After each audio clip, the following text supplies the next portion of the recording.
अब बात चुनावों की करते हैं। उत्तर प्रदेश के चुनावी मैदान से इस वक्त 3 बड़ी खबरें आ रही हैं। पहली बड़ी खबर यह है कि दिल्ली में बीजेपी कोर ग्रुप की बैठक हो रही है। इस मीटिंग में उत्तर प्रदेश चुनाव के लिए उम्मीदवारों के नाम तय हो रहे हैं। ये मीटिंग आज सुबह तकरीबन 11 बजे शुरू हुई थी। बैठक कल से ही हो रही है। दूसरी खबर यह है कि उत्तर प्रदेश चुनाव में पाकिस्तान की एंट्री अब हो गई है। बीजेपी ने अखिलेश को पाकिस्तान प्रेमी कह दिया है। और तीसरी बड़ी खबर यह कि बीजेपी ने आज समाजवादी पार्टी को एक झटका दिया। जलालपुर से विधायक सुभाष राय आज बीजेपी में शामिल हो गए।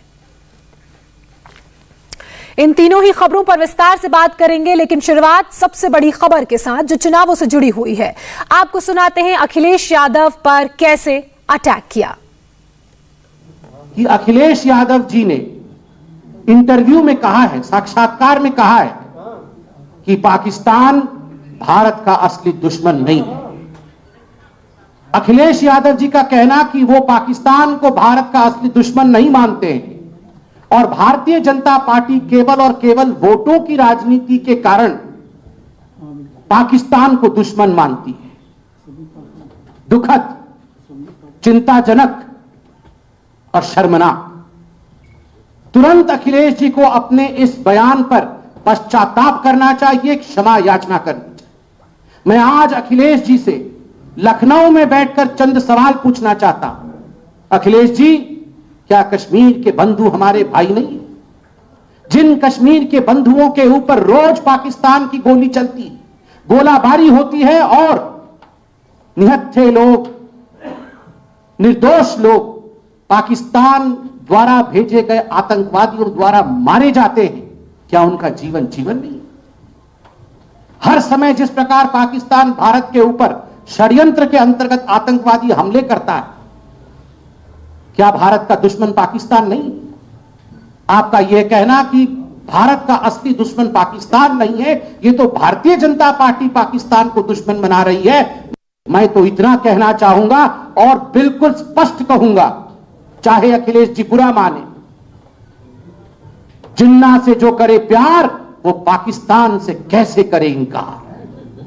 जिन्ना से जो करे प्यार वो पाकिस्तान से कैसे करे इनकार। आपने देखा है जिन्ना जिन्ना जिन्ना जिन्ना का रट लगाते हुए इस चुनाव में अखिलेश यादव उतरे थे और आज जिन्ना से एक पायदान ऊपर पाकिस्तान तक वह पहुंच गए। एक ही संदेश अखिलेश यादव जी का है जो अखबार की सुर्खियां बन के छपी है कि पाकिस्तान भारत का दुश्मन नहीं है। पाकिस्तान को लेकर कौन आया? पाकिस्तान को लेकर अखिलेश आया। जिन्ना को लेकर कौन आया? जिन्ना को लेकर अखिलेश आया। ये जो चुनाव हो रहा है तुष्टीकरण के पराकाष्ठा के कारण, द हाइट्स ऑफ अपीजमेंट, उसके कारण जिस प्रकार से अखिलेश यादव जिन्ना और पाकिस्तान के विषय में बात कर रहे हैं। अखिलेश यादव पर बीजेपी की तरफ से संबित पात्रा ने निशाना साधा, तो वहीं अखिलेश के बयान पर एनडीए और समाजवादी गठबंधन में भी घमासान छिड़ा हुआ है। अब अखिलेश के सहयोगी सुहेल देव भारतीय समाज पार्टी के अध्यक्ष ओम प्रकाश राजभर ने बीजेपी पर हमला बोला। राजभर ने कहा कि चुनाव आते ही बीजेपी को धर्म और मजहब की राजनीति याद आ जाती है। इंडिया टीवी से बातचीत करते हुए राजभर ने और क्या कहा, सुनिए। उत्तर प्रदेश के चुनाव बेहद नजदीक आ चुके हैं, लेकिन चुनाव के आने से ठीक पहले पाकिस्तान की भी एंट्री हो चुकी है और इस बात को लेकर के भारतीय जनता पार्टी ने जबरदस्त हमला किया है समाजवादी पार्टी के अध्यक्ष अखिलेश यादव के ऊपर। हमारे साथ उनके सहयोगी ओम प्रकाश राजभर जी मौजूद हैं। राजभर जी, जिस तरीके से उन्होंने इंटरव्यू दिया और ये कहा कि पाकिस्तान असल दुश्मन हिंदुस्तान का नहीं है, चीन है दुश्मन और भारतीय जनता पार्टी वोट के लिए पाकिस्तान का इस्तेमाल करती है। जैसी ये बात सामने आई, भारतीय जनता पार्टी ने कहा कि जो जिन्ना की बात करेगा वो पाकिस्तान से इनकार कैसे करेगा? देखिए, भारतीय जनता पार्टी के जितने नेता हैं, जब चुनाव आता है तो ये धर्म का चश्मा पहन लेते हैं और धर्म की बात जनता के बीच में करते हैं। आज प्रदेश में आम लोगों को जरूरत है एक समान, अनिवार्य और फ्री शिक्षा की। हर आदमी, हर माँ बाप यही सोचता है कि हमारा बच्चा पढ़ लिख करके डॉक्टर, मास्टर, इंजीनियर, कलेक्टर बने। पाकिस्तान हो, चीन हो, भारत हो, अमेरिका हो, रूस हो, कोई देश हो, उससे नहीं मतलब है। हमारे बच्चे कैसे पढ़ लिख करके रोजगार पावें, नौकरी पावें, अच्छी शिक्षा पावें, ये हर माँ बाप की सोच हो जाती है। पूरे उत्तर प्रदेश की बात मैं कर रहा हूं, ये सबकी सोच है। इससे भारतीय जनता पार्टी भागती है। तो ये व्यवस्था हम अन्ना पशु से किसान को कैसे राहत दें, इस पे भारतीय जनता पार्टी नहीं सोच रही है। हम उत्तर प्रदेश में नौजवानों को, बेरोजगारों को रोजगार कैसे मुहैया करावें, इस पे चर्चा नहीं करते हैं। ये हमेशा मंदिर, मस्जिद, भारत, पाकिस्तान, चीन, अमेरिका, रूस, इस पे चर्चा करते हैं। हम कह रहे हैं कि पहले रोटी, कपड़ा, मकान, शिक्षा, दवाई की व्यवस्था करो। मुख्तार अंसारी के बारे में बात कर लेते हैं। आप उनसे मुलाकात करते रहते हैं। कल उनके बेटे ने उनसे मुलाकात की और उन्होंने कहा कि उत्तर प्रदेश सरकार उनकी हत्या भी करवा सकती है जेल के अंदर। आपको भी लगता है कि इस तरह की चीजें हो सकती है? क्योंकि बीजेपी का कहना है कि यहाँ कानून का राज है, जेल के अंदर कौन किसको मार देगा इस तरीके से।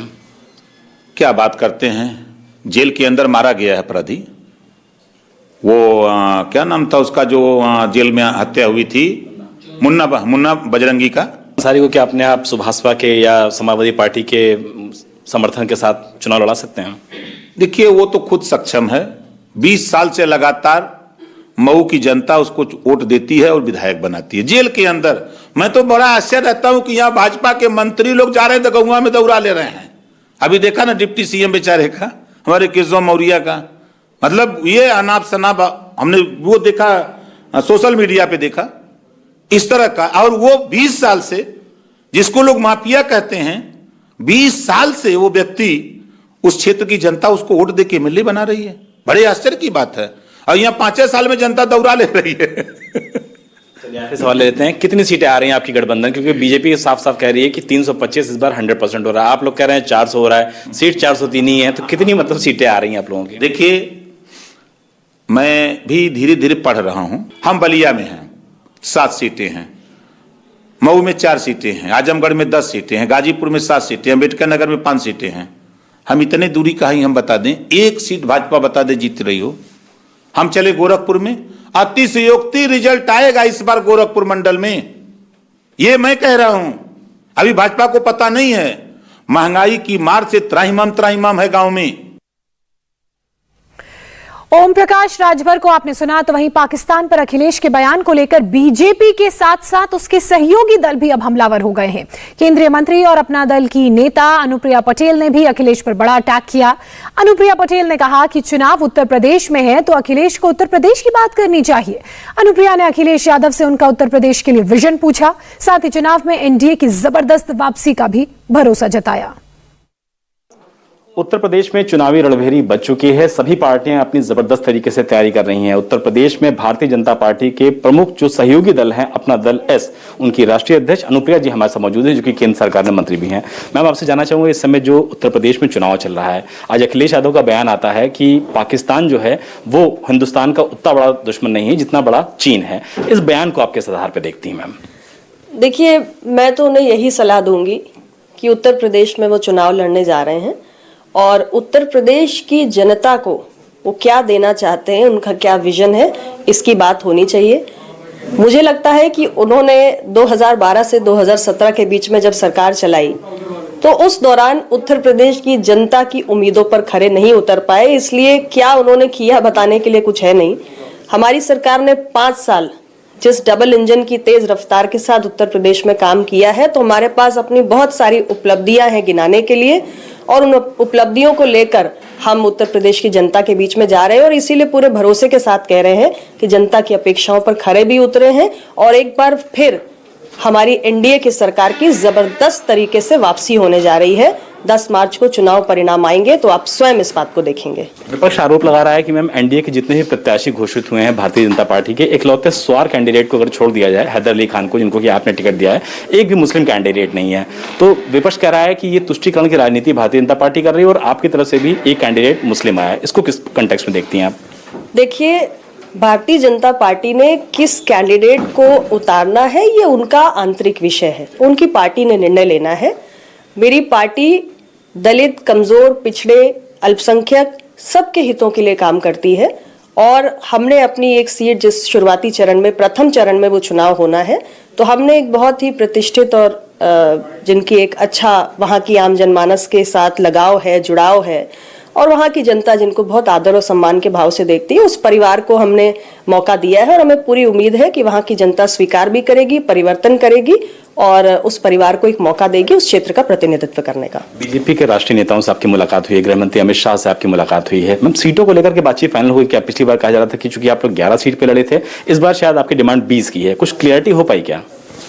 देखिए, लगभग बातचीत बहुत आगे बढ़ चुकी है।